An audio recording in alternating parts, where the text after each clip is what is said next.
Radio, what is going on, guys? Welcome back to another I'm a Pundit.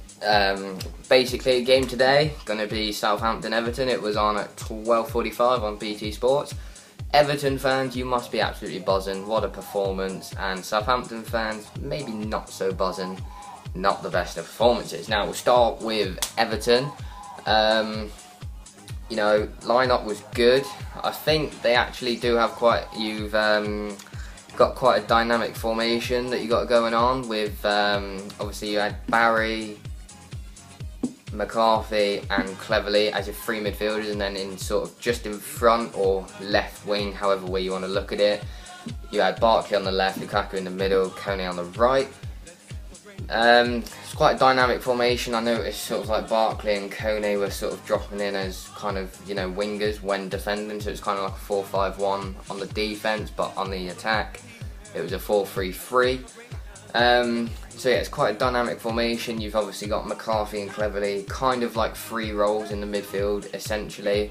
So obviously you've got Gareth Barry, he will just sit right here and he will not move. So yeah, Gareth Barry, obviously he'll be the one distributing the balls left, right, centre, you know what.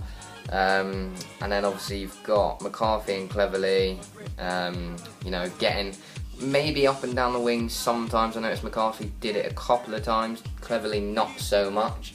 And McCarthy was whipping a few decent passes into the box. On the other hand, you've also got a little bit of, depth in the squad, like Delafeu could easily come in onto either wing.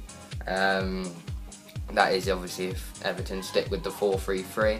Delafeu come into one wing, Naismith can come into the other wing maybe, or even straight up top. And then obviously Lukaku, he played outstanding today, he really was good. If he can keep sort of that form up, then Everton, good chance of finishing in a decent position. I don't think Everton did do that well last season, but hopefully, obviously, they're going to look to better that. And I think personally, if they keep playing the way that they did today, especially play like that at home as well, may even get more goals than 3. Be looking at sort of 5 maybe, something like that, because it was such a good performance by them. And yeah, hopefully they'll be looking, obviously, to finish maybe between, I think realistically between 6 and 8, sort of like 6, 7 or 8, that would be a realistic sort of target for a team like Everton. I remember not last season, because obviously they did do quite bad last season, but the season before that I think they did fairly well, they finished like 6th or something. So yeah, good stuff from them. Moving on to Southampton, it was a similar sort of team from last week. I think Shane Long was in for Rodriguez, because obviously Long did come on last week and score, and then Rodriguez is still just coming back from that horrific injury that he did have. But Southampton, give them credit, last season they were actually second for quite a long time last season. So considering they've lost, I think Fraser Forster, this is over the last 2 seasons, Fraser Forster to a 6-month injury, so he hasn't been sold, but he is out for a long time. Alderweireld, who was a first choice centre back last season, gone. Dejan Lovren, last season, gone, first choice centre back. Nathaniel Klein this season, first choice right back, gone. Luke Shaw, first choice left back last season, gone. So that's already like key 5, like your back 5 players gone.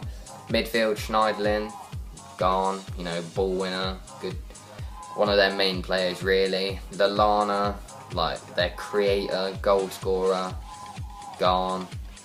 Ricky Lambert, main goal scorer, good striker, hold up striker, stuff like that, gone. So if you look at the players that they have lost, it's a massive blow to that sort of team. But they have made quite a lot of money out of it, and then they've bought in good players like Mane, and whoever else they've brought in. Jordy Classy, he'll be similar replacement to Schneiderlin actually. Classy, very good player, little ball winner, good distributor of the ball. But yeah, obviously that loss of all of those players is going to kick in at one point, and you'll see the difference that without those players that they will have. But today they were not at their game at all, so it's a bad start to the season for the mighty Saints. But I'm sure they'll pick themselves up, I'm sure they will. And yeah, I think, you know, where Southampton could improve, maybe their defence today was just, you know, all over the place. I think defensive organisation could be, like, you know, one of the points where they can do with improving on. Also, the two that played in front of the back four today was Wanyama and Davis, and to be honest, that was not a good combination. Obviously, Wanyama and Schneiderlin was a very good combination, both ball winners. And then Schneiderlin sort of had that free roll where he could get up and support the attack, and he nicked a few goals for him. But I don't think Stephen Davis, he played most of last season out on the right hand side, so I think maybe he should either stay there or maybe be sacrificed. I know Southampton have just signed Oriol Romeu from Chelsea, a holding midfield player. Maybe him and Wanyama should maybe be playing, and then that'll give them more of a balance in the midfield, because obviously today Davis and Wanyama just did not seem to work out for them at all. So I think if they go with Wanyama and Romeu, they'll have more solidity, if that's even a word, I don't even know. More protection, let's go with that, in front of the back four. So, you know, teams won't be counter-attacking. Like against someone like Everton, they got Ross Barkley. If Ross Barkley's on his game, he will just drive at the defence, and then obviously like Wanyama won't have the pace or anything to like keep up with him. Davis, you know, not really a tracking back kind of player, but yeah. So I think more protection, solidity in the Southampton team, and then they will be able to get their form back and finish in the top half of the table. So I think that is going to be it for this one. Everton did play an absolute blinder today. Southampton not at their game, but hey ho, that's football. So guys, if you did enjoy this video, please make sure you do drop a thumbs up. Subscribe if you are new for more content. I'm going to start doing a bit more different kind of stuff if you did watch the previous video. And yeah, I will catch you in a bit.